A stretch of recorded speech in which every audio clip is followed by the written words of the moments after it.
একটি রেডিওতে ইন্টারভিউ দিচ্ছিলেন নাইজেরিয়ার বিলিয়নিয়ার ফেমি ওতেদিলা। উপস্থাপক তাকে জিজ্ঞাসা করলেন, আপনার কি এমন কোনো স্মৃতি আছে যখন আপনার মনে হয়েছে আপনি এই পৃথিবীর সবচেয়ে সুখী মানুষ? ওতেদোলা উত্তরে বললেন, আমার জীবনে আমি সুখ 4টি পর্যায়ের মধ্যে দিয়ে দিয়েছি। তারপরে সব শেষে আমি সুখের দেখা পেয়েছি।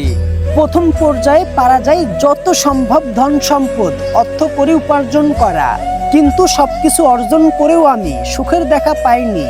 এরপরে দ্বিতীয় পর্যায়ে ছিল দামি জিনিসপত্র ও বিলাসবহুল জিনিসপত্র কিনা। আমার কাছে মনে হতো আমি এর মাধ্যমে সুখ খুঁজে পাবো। একজন মানুষ যা খুশি কিনতে পারে, আমার কাছে মনে হচ্ছিল এটাই সুখ।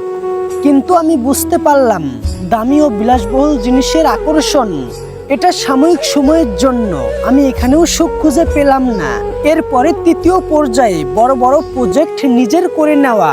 একটা সময় এমন হলো যে নাইজেরিয়া ও আফ্রিকার 95% ডিজেলের সাপ্লায়ার ছিলাম আমি।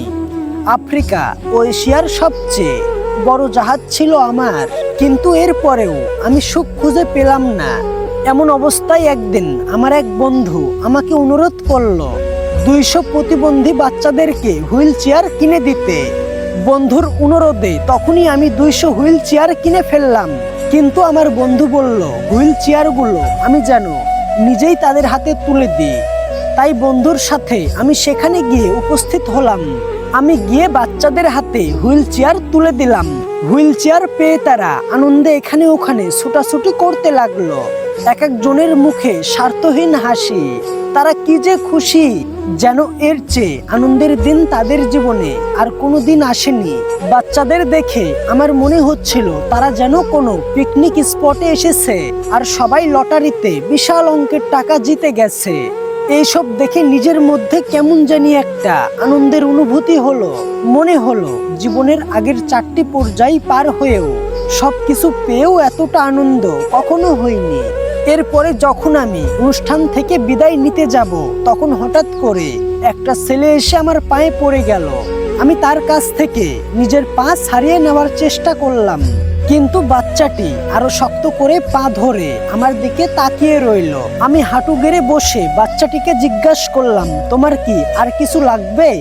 জবাবে ছেলেটি যেটা বলল সেটা শুধু আমাকেই আনন্দ করেনি, বরং সেদিন থেকে আমার কাছে জীবনের অর্থই পাল্টে গেল। বাচ্চাটি বলেছিল, আমি আপনার চেহারাটা ভালোভাবে মনে রাখতে চাই। যদি জান্নাতে আমাদের দেখা হয় তবুও যেন আমি আপনাকে চিনতে পারি, আর আজকের এই দিনের জন্য যেন আরো একবার ধন্যবাদ দিতে পারি। যেদিন এই পৃথিবীতে আমরা থাকবো না, সেই দিন মানুষ আমাদের কথা বলবে এমন কোনো আমল কি আমাদের জীবনে আছে? দুনিয়াতে এমন কিছু আমল করে যান যেন জান্নাতে গিয়েও মানুষ আপনার খোঁজ করে। এই যে সামনে রমজান মাস আসতেছে, অনেক দরিদ্র পরিবারকে দেখবেন, তাদেরকে গিয়ে একটু সাহায্য করুন যেন তারা একটু ভালো খাবার খেয়ে রোজা রাখতে পারে। আর ইফতারি করার সময় যেন আপনার নামটা করে, আপনার নামটা যেন তার মুখের সামনে ভাসে। এমন কিছু করতে পারলেই আপনি এপারে এবং পরপারে সুখে থাকতে পারবেন।